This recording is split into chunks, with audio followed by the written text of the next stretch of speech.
और पाकिस्तान में इस हालिया सैलाब ने बड़े पैमाने पर तबाही मचाई है। न सिर्फ कीमती इंसानी जानों का ज़िया हुआ है बल्कि जो इस वक्त नुकसान का तखमीना सामने आ रहा है वो अब 400 अरब को क्रॉस कर चुका है, यानी तकरीबन 1.4 बिलियन डॉलर का इस वक्त पाकिस्तान ये नुकसान उठा चुका है। और अभी ज़ाहिर है ये सब कुछ अंदाज़ों के मुताबिक है, अभी ये नुकसान शायद और मज़ीद बढ़ेगा जब हतमी तौर पर आदाद-ओ-शुमार का ऐलान किया जाएगा।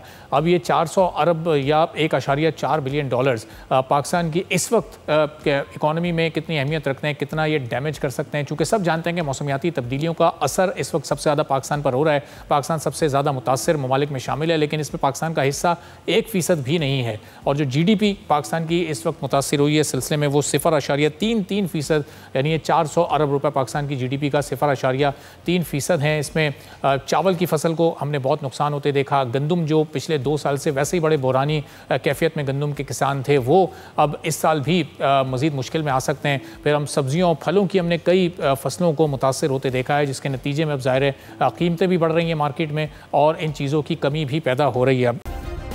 सब्सक्राइब करें और बेल दबाएं ताकि कोई खबर रह न जाए।